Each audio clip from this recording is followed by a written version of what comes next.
Welcome to Field Trials, a future farming webcast exploring innovations, issues, and perspectives in new farm technology. This is Matt, your Canadian farm kid and journalist host. Thanks for tuning in. A lack of reliable, high-speed internet characterizes rural areas across the globe. Though a long-standing issue, it's also one in which many ways continues to get worse. How can we solve this problem? Today's Field Trials guest, futurist, tech strategist, and goat farmer Jesse Hirsh discusses creative solutions, a new way of viewing internet literacy, and more besides. Good day, folks. Today we're talking with Jesse Hirsh. He's a man of many titles: media professional, farmer, futurist, and we're going to talk about rural connectivity today, or lack thereof, depending on where you're at.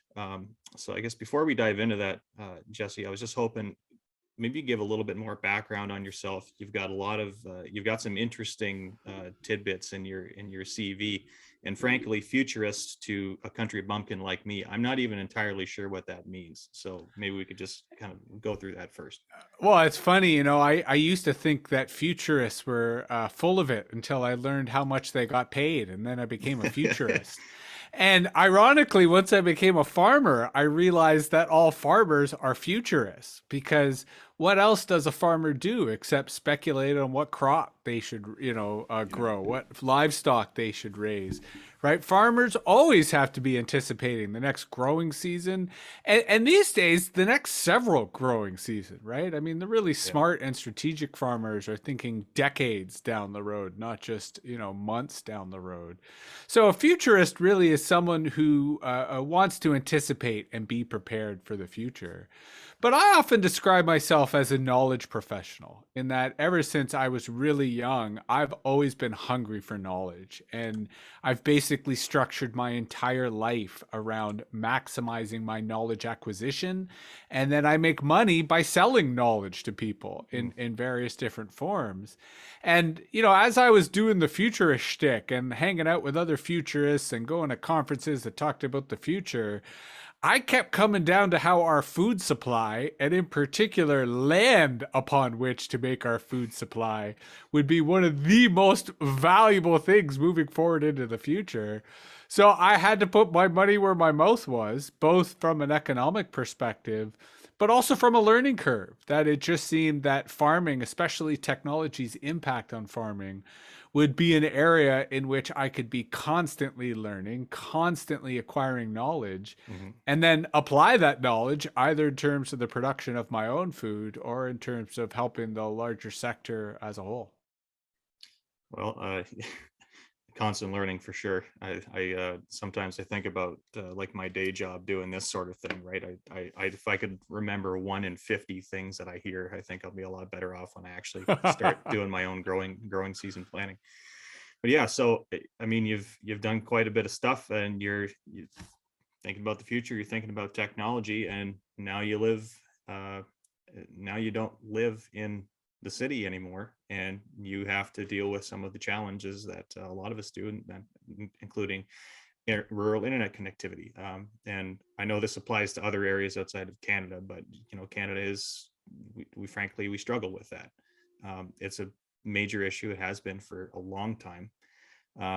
And I recalled some particularly poignant perspectives or solutions, if you want to call them that, that you had in a talk, I think last year. And so I'd hope to dive into that a little bit, but let's just start with, how is your internet out there? I can't complain. And I say this in the sense that I put a lot of effort into making sure that my internet was up to my needs. I mean, it's interesting when you think about someone either building on a new property or moving to the country in the first time, what infrastructure they prioritize. And, water is obviously essential to life.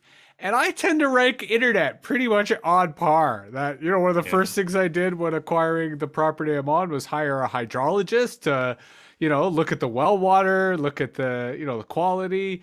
And at about the same time, I started reaching out to friends of mine in the internet industry. When I moved here, the internet was terrible. It was satellite only at that point, and it was pretty much unusable. But I, with a colleague of mine, basically, we created our own solution. And, To your point about my past, I mean, in 1993, 1994, when the World Wide Web was just getting started and home internet use, dial-up internet was just a beginning, I remember it uh, well. I started an internet company with my brother and with our godfather. Partly because I wanted to learn about the internet. The easiest way to learn about the internet is to give internet access to other people who will Mhm. pay you, not only for that internet access, but to learn about the internet. And so from a very early age, I taught myself the networking. I taught myself the kind of design, the network design, so that you could literally connect people on the internet. And granted, that's always changing. There's always new technology. There's always new formats. But I came to the country with that skill set, right? I came to the country knowing that I depend upon the internet, that it wasn't going to be there when I got there, and that I would have to put in the effort to make it happen. And we could talk about the details because I think it provides an interesting case study. But to your point, as I was creating my own internet, I was researching elsewhere in the world which rural organizations, which farmer organizations, which governments were innovating when it comes to internet. Mhm. Because certainly here in North America, our issue is largely geography, Yeah. right? That we're so spread out, and certainly in some areas, it's not as if it's all flat, right? You have all sorts of rocks, of trees, and all sorts of obstacles that can make internet access difficult. But my hypothesis, which played out, is there's always someone else out there who's figured it out before you have. So as long as you find some other innovative or crazy way to make the internet happen, it can happen. Yeah. And I think, part of the pandemic has certainly induced a lot of other people to rapidly figure out how to upgrade their internet. But it is an interesting kind of grassroots movement around the world of communities kind of helping themselves and making their own internet because no one else will do it for them. Well, and that kind of directly touches on. I'm paraphrasing you here, but from your previous talk um, that I watched, and your line is basically like, you can't, like, if you're still waiting for the government, or whoever has the power and capacity to do this, like, good luck, right? Yeah. Like, Yeah. again, we've been talking about this since the internet's been around, and we continue to talk about it. And I was just looking some stuff up. I think I close it out now, but just at least in, like, the province of Ontario, we have the provincial government's investing X number of millions or billions or whatever they're saying it is. I think they made another big announcement last year. There's, I think, like, the Southwest Municipality, I think it's called SWIFT. Like, there's all of these different investment bodies. There's tons of money going at it. And I mean, I'm 15 minutes from town. I live in a super flat area. The only thing in the way of anything really is a tree. And even I have problems sometimes. So, like, you see all these numbers around and they're kind of abstract. So do I wait or do I get Starlink, right? And at this point, I'm like, well, maybe I just get Starlink and say, to hell with it. It doesn't matter. So, I mean, allow me to bring up two crucial issues there. And I'll start by saying, Please do. forget about Starlink. Starlink is a distraction. And I feel sorry. There are some municipalities in Ontario, especially Northern Ontario, who have said, we're not going to bother with this internet. We're just going to wait for Starlink. And unfortunately, those municipalities are going to be left behind in the dustbin of history. Because here's the first issue. The internet's a moving target, right? There's not like there's a finish line to the internet where you can say, okay, I figured it out. I'm done. Like, speeds are always getting faster. And the paradox or challenge for rural communities is it's the urban centers that are setting the pace. Mm-hmm. And they have no desire to slow down, right? They are constantly increasing their speeds.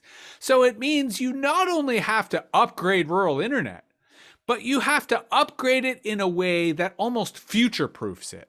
So that as the speeds in the cities continue to get faster, you don't have this perpetual game of catch-up. Right? You don't have the digital divide expanding, even though people in rural areas be like, oh, right, my internet's a little bit better, but I still can't video conference because now it's the metaverse and it's all virtual reality nonsense. Yeah. And I've just figured out how to connect to Zoom.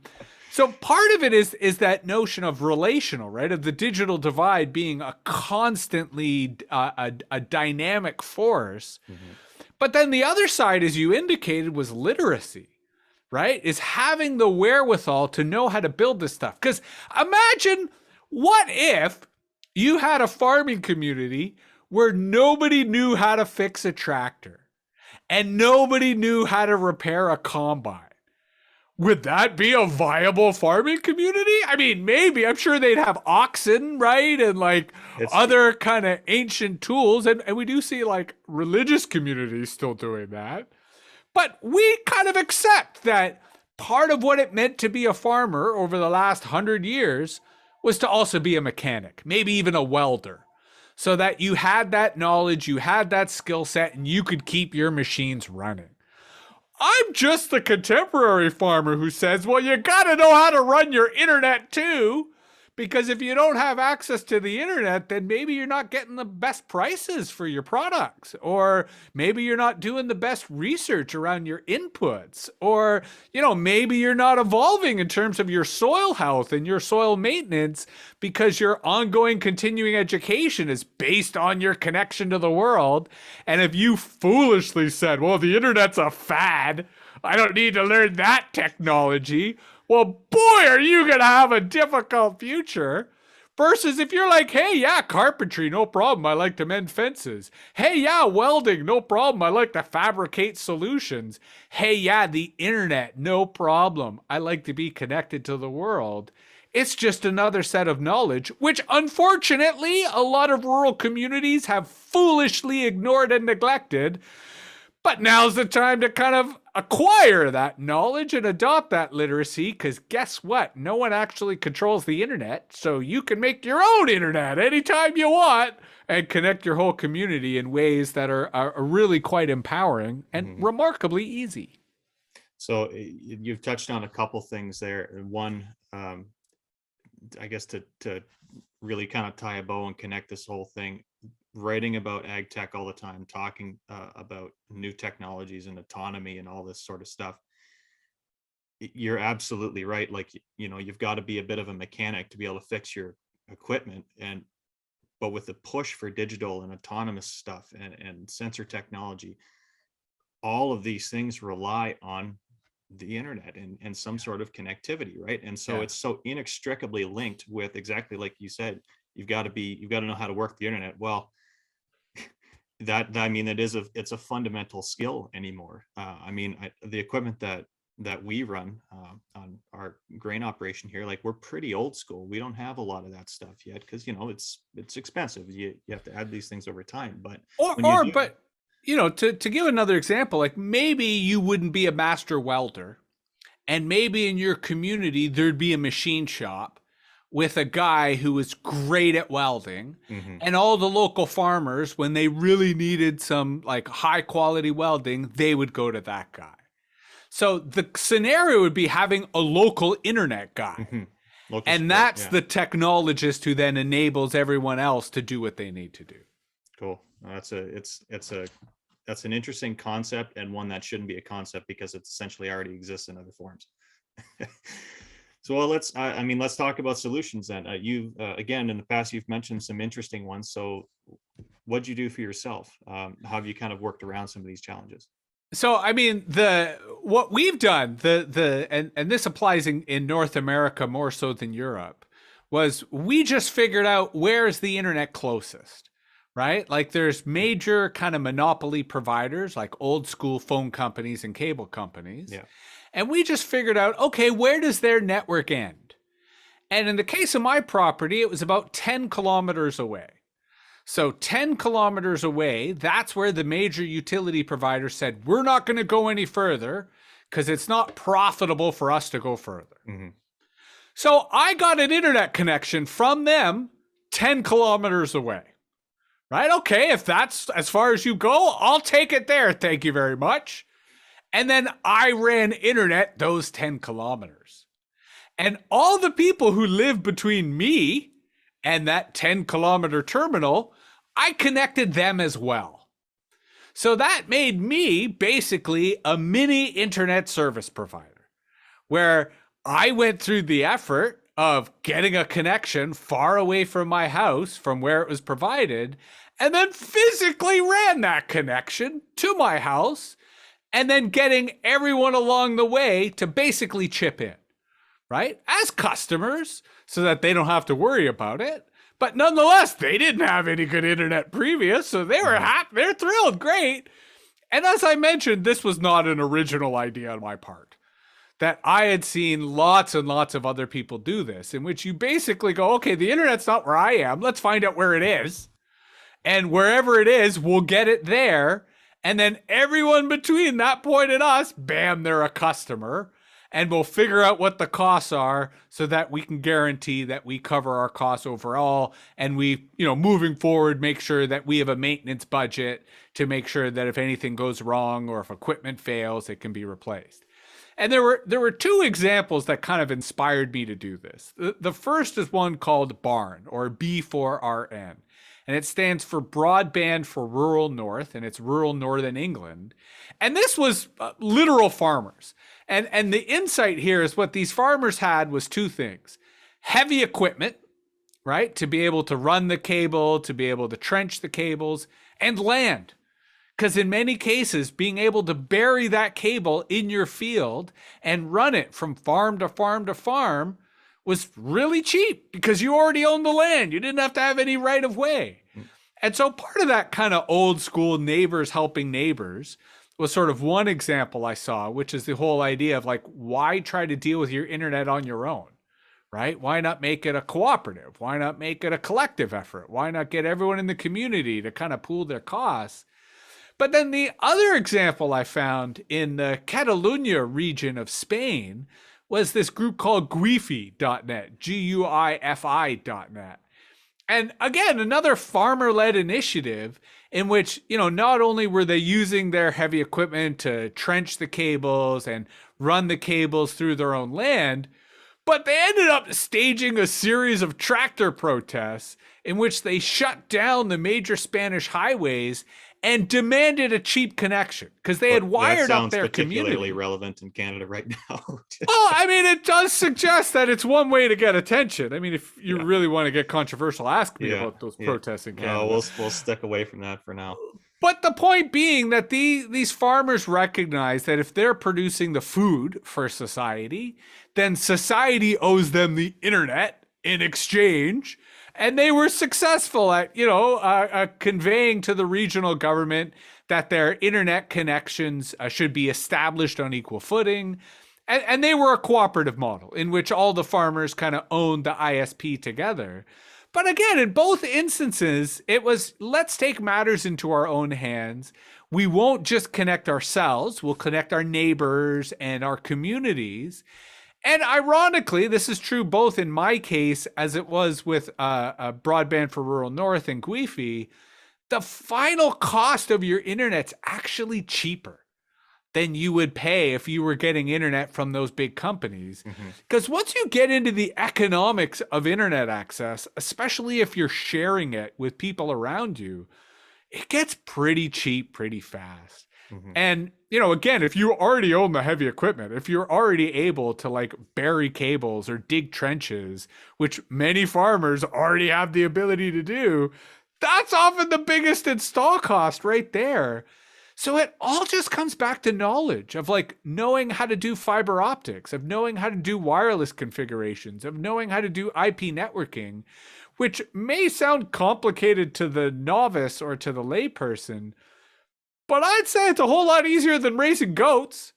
And there's lots of free courses on the internet that'll help you understand and acquire that knowledge. So it's really a question of if there's a will, there's a way. Well, but even if you don't know it, like you say, every community's got people that my own family has a couple actually that they could do it like that if I wanted. No, probably is easier than goats. My experience with goats has been complex, I'll say. So that's fascinating. Obviously that was probably not going to work in every circumstance, but that, as you say, is examples that kind of highlight what can be done. Although to push back, I say it would work in every circumstance. Okay. The question is just how creative you need to be. right? And on the one hand, fiber optic cable is above and beyond the way to go. Hmm. Partly because the fiber optic speeds are going to constantly improve. And if you invest in laying fiber optic cables, you can upgrade the speeds without upgrading the cables. But there are some geographic areas where running fiber's just way too prohibitive. So you can do wireless. You could do point to point wireless. You could Hmm. do, wireless where you're literally bouncing the signal from one barn to the next, right? Or one property to the next. And that stuff is, again, not that expensive, not that prohibitive. And you can still get ludicrously fast speeds that allow people to do anything they could imagine today. Well, that's a good point. You bring to mind. I can't remember exactly where I saw it, but I think it was an Australian example most recently where that's exactly what they did. Is it's maybe somebody that's running a few hundred acres, putting up your own series of towers or a single tower might be a little cost prohibitive, but then the neighbor that's running 15,000 or 20,000, it's a different story altogether, right? And especially if they need that to keep their rows straight, having crooked rows on a 15,000 acre scale is a whole different loss than doing it on 300. So Well, and let's not also forget the kind of investment in infrastructure on the property, mhm. right? That if you accept my ludicrous premise that the internet is not a fad, then investing in internet infrastructure on your property. In my case, I have a pretty modest operation, but I have installed wireless mesh networking throughout my entire property. So every single part of my acreage, forest and pasture, is covered by Wi-Fi. And granted, that's for my purpose, but whoever ends up with this property next, guaranteed they're going to appreciate that. I certainly think it would add to the value. That's for sure. I guess maybe just to touch on that, and if this is, let me know if this is completely kind of unrelated. But something I remember you mentioning as well was, I think you called it islanding, where, for example, if I have significant, if even if my signals are not that good, if I have significant volumes of data that I need to transfer or move around, well, I can, essentially just keep it in a big hard drive at a specified location and then take advantage of faster speeds when is that what you're getting at with Yes. that? Yeah. I mean, this is why I'm saying that it doesn't matter the circumstance or the challenge, there's a workaround. Hmm. And, one of the technical term for what you described is edge cloud computing. That's the one. So That's the it's one. the Yeah. idea that, we hear about cloud computing, but if you've got terrible internet, you're out of luck. There's no way to get to the cloud, but you could install the cloud on your premises.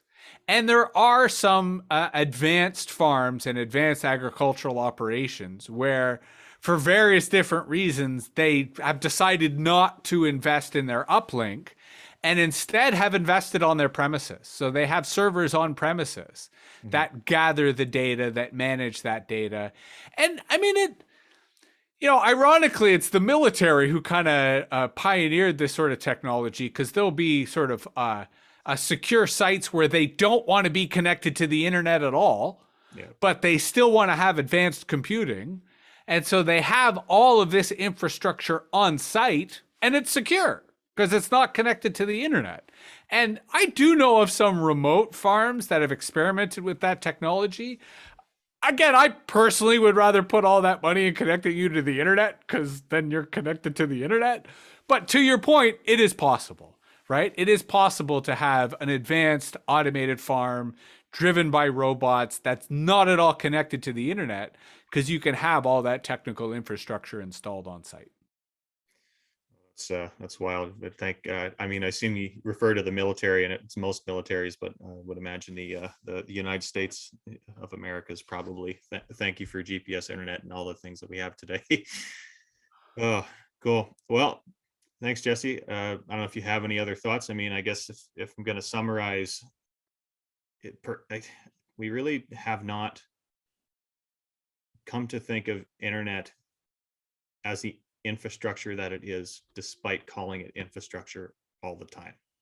Like that's kind of the vibe that I've been getting, and especially from some of your points. Like, it's so critical and only increasing in importance and yet it's invisible, so we don't notice Oh, it. well, and here's the paradox, right? If you think about most people who live in the city, where their food comes from is invisible to them. Like Yeah. they literally think that their food comes from the grocery store, right? And the whole apparatus of agriculture is invisible to them. And to some extent, farmers, I think, have taken for granted that the internet has that same level of ubiquity, that you Hmm. just take it for granted because it's there. But unfortunately, the internet industry is not really going to help farmers do what they need to do. And, that's witnessed by the fact that most of these companies, they'll roll the internet out to the suburbs. They'll maybe roll the internet out to the edge of the suburbs, but then they just stop. And they're like, all right, we're not going to go any further. There's Yeah. no point. Yeah. So the moral here, I think, is both that farmers need to take it upon themselves to run and control their own technology. But I would also say that maybe there's a business opportunity out there. The same way that the folks who operate the grain elevators in their community, provide that kind of leadership and stewardship. Maybe there are some young farmers who are technologically literate who have taken for granted that they understand the internet and they've wired up their farm, but they could turn around and make a good side business helping out their neighbors and helping out their community by using that knowledge. Because, not everyone has to be a tractor mechanic. You can have your local tractor dealership. The same way not everyone has to be a great welder. You could have your local machine shop. Maybe we need to see the rise of these kind of ag tech shops or ag tech firms that are in every community that make sure everyone's connected and has what they need. Awesome. Well, I think that's a good note to end on, Jesse. We'll let you go, and thanks for your time. Thanks, Matt. Thanks for tuning in, everyone. I hope you got something out of the conversation. As ever, the idea is to explore topics, items, and perspectives in the ag tech space. So if you're interested in sharing your own perspective and joining us for a conversation, feel free to get in touch with the Future Farming team at futurefarming.com. You can also reach me directly at FurRural on Twitter. That's at FERRURAL on Twitter, or via ruralphilosopher.com. Thanks again for listening.